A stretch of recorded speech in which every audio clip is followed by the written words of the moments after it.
Siguro naghahanap ka ng router to replace or upgrade your current existing router. Luckily, recently dumating na itong AX3600 Flagship na router ni Xiaomi. Ito na siguro ang solusyon sa mabagal at mahina yung internet. Alam niyo kung bakit? Pag-uusapan natin ngayon.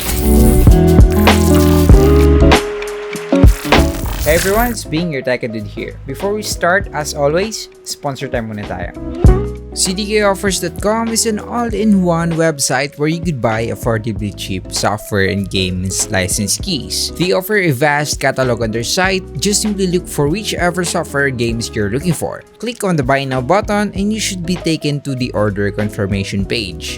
I know their license keys are already cheap, but want to make it cheaper? Simply enter DUDE20, which is an exclusive discount code that will give you a 20% discount from your purchases. Then enter your payment details and you should immediately receive the key once the payment has been confirmed. After receiving the key, you can then activate your software or games instantly. That's just how easy it is in CDK offers. Plus, should you encounter any problems or issues, feel free to contact their chat support that will assist you instantly, well based on my experience. Anyway, so recently dumating na itong AX3600 Flagship Router ni Xiaomi, which as of the making of this video, costs around 4,999 pesos. So I guess it's pretty obvious naman na malaki itong box nito. I could barely even fit this on my table right here kasi medyo maliit yung table ko. Anyway, hopefully nakita niyo yung box niya. So let's take a look first kung ano yung makukuha niyo straight out of the box of this particular router.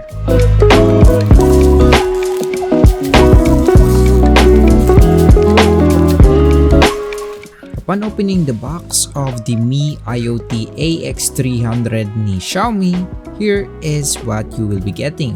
First, of course, is an included Ethernet adapter, although as you can see, hindi siya ganun kahabaan. So kung kailangan nyo ng mas mahabang Ethernet adapter, you most likely will have to buy your own and maybe crimp your own or ask the store to crimp the cable for you. Next, of course, you'll be getting this network adapter for the router. Next, you'll be getting the actual router na medyo may kalakihan when compared to typical routers. As you can see, I'm having a hard time to even fit it on this particular screen, but hopefully you could have a glimpse on the actual size of this particular router. Last but not the least, you also get to have a warranty and manual card to help you get started with setting up the router, and also at the same time to help you troubleshoot kung sakaling may mga specific errors or problems kayo na-encounter, then you usually consult the manual. Most probably, kung may router kayo sa bahay nyo, yung mga typical na router na provided na ng mga ISP ay usually hindi kasing lakas tulad nitong AX3600 na router ni Xiaomi. Bakit nga ba? Silipin natin yung specs nitong router na to. First, the Xiaomi AX3600 supports the newer Wi-Fi generation, which is the Wi-Fi 6. The Wi-Fi 6, also known as 802.11ax Wi-Fi standard, offers a faster throughput speeds, lesser power consumption, and also reduced network congestion when compared to the Wi-Fi 5 standard. When you're buying routers, you often get to see their model naming conventions referred to as AX or AC routers. This basically means that this is the Wi-Fi standard that this particular routers that you are buying supports. So tulad nitong Xiaomi AX3600, kahit hindi mo patingnan yung specs nitong router na to, alam mo na agad that it supports Wi-Fi 6 or the 802.11ax Wi-Fi standard. Similarly, let's say nagbo-browse ka online and you were able to see a different router, let's say yung TP-Link C5 AC1200. Well, kahit hindi mo patingnan yung actual specs ng TP-Link na yun, you'll know that that particular router only supports the older generation of the Wi-Fi, which is the Wi-Fi 5 or commonly known as 802.11ac Wi-Fi standard. Anyway, hopefully nagets nyo yun. That's just some additional info for you. I think another important thing to note is that the Wi-Fi 6 is backwards compatible with Wi-Fi 5 devices, so there's no need to worry about your smartphone, smart TV, or laptop not being able to work with this particular router. As again, the Wi-Fi 6 is backwards compatible even to the previous generations of the Wi-Fi, such as the Wi-Fi 5.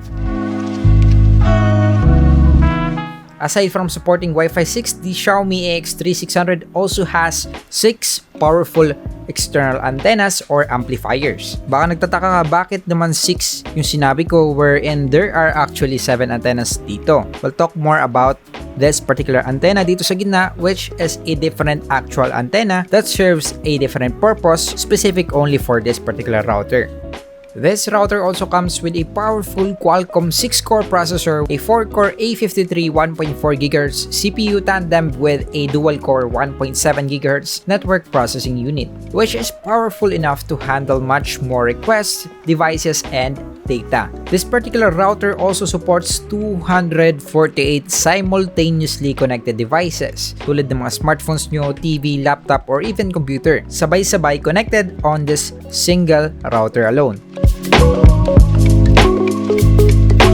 Xiaomi AX3600 also claims that this particular router achieves up to 2.97 Gbps Wi-Fi speed or 2,976 Mbps wireless transmission capabilities. Napakabilis na nun, especially knowing that most gigabit LAN ports would only reach 1 Gbps. Imagine, this particular router can already transmit 2.97 Gbps. Although, that most likely be a theoretical maximum speed, and usually mas mababa naman talaga dun yung kayang i-perform nitong router na to when tested in real-life scenarios. Huwag kayong mag-alala, we'll perform more in-depth tests in a short while pagdating sa actual performance nitong Xiaomi AX3600.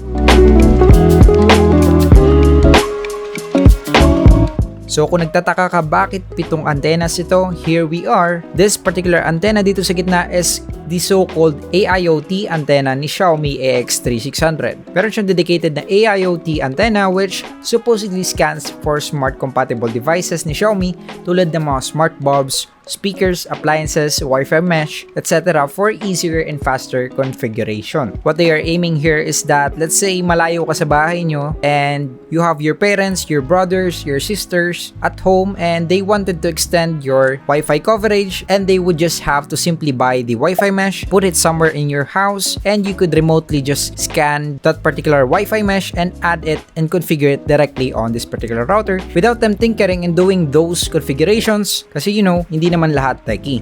So eto na, let's take a look at the actual real-life performance ni Xiaomi AX3600 based on the speed test that I've conducted. Before I show you the speed test, here is some background of our network setup.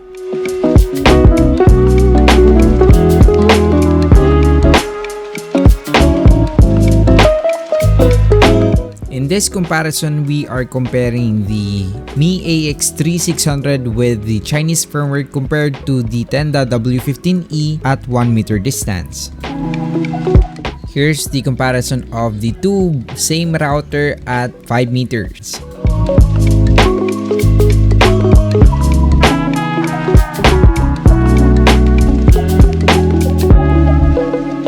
This time around, I'll be showing you the benchmarks that I performed comparing the global firmware, which is the latest firmware of this particular router, when compared to the Chinese firmware, which is actually an older version or firmware for this particular router, which actually downgrades the firmware of this router but actually upgrades the performance of this router since it unlocks the full potentials of this particular antennas.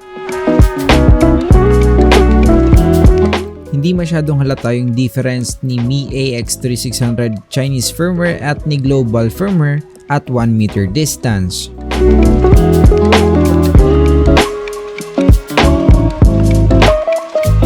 But upon testing the same router with two different firmware versions, which is the Chinese firmware and the global firmware at 5 meters, you will definitely see a significant difference on its performance.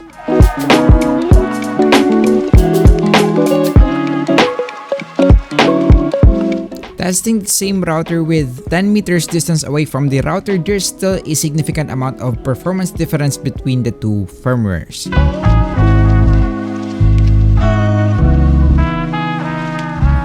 The Xiaomi AX3600 is really powerful, especially when utilizing the 5 GHz Wi-Fi of this router. You can get the most out of your internet plan. In our case, we have 500 Mbps plan, wherein hirap na hirap yung Tenda W15E AC1200 router namin to fully utilize the half gigabit speeds of our internet. The Xiaomi AX3600, when used with the global firmware, the TX power of the router, especially the 5 GHz Wi-Fi, is really weak, so you don't get to maximize the full potentials of these antennas right here. Parang walang pinagkaiba lang dun sa 10W15 AC1200 router namin, but when used with the Chinese or the older firmware version ni Xiaomi AX3600, which basically unlocks the full potentials of this particular antennas of this router, then that's the time that you get to see the actual difference between the performance of your existing router, or in our case, the 10W15 AC1200 router compared to this particular Xiaomi AX3600 router.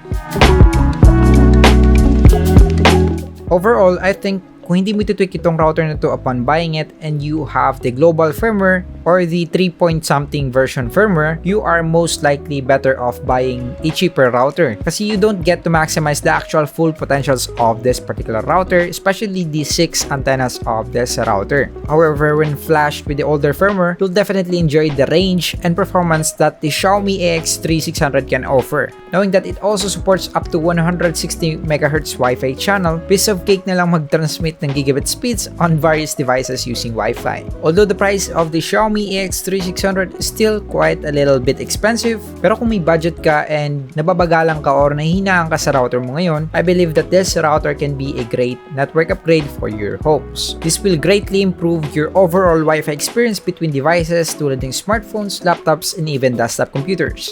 Additionally, knowing that this router supports mesh networking, you can easily extend even further your Wi-Fi coverage, lalo na kung malaki yung area ang gusto mong sakupan ng Wi-Fi. I guess that concludes my review with this badass flagship na router ni Xiaomi, the Xiaomi AX3600. Again, it's your Tech Edit here. See you in my next tech videos.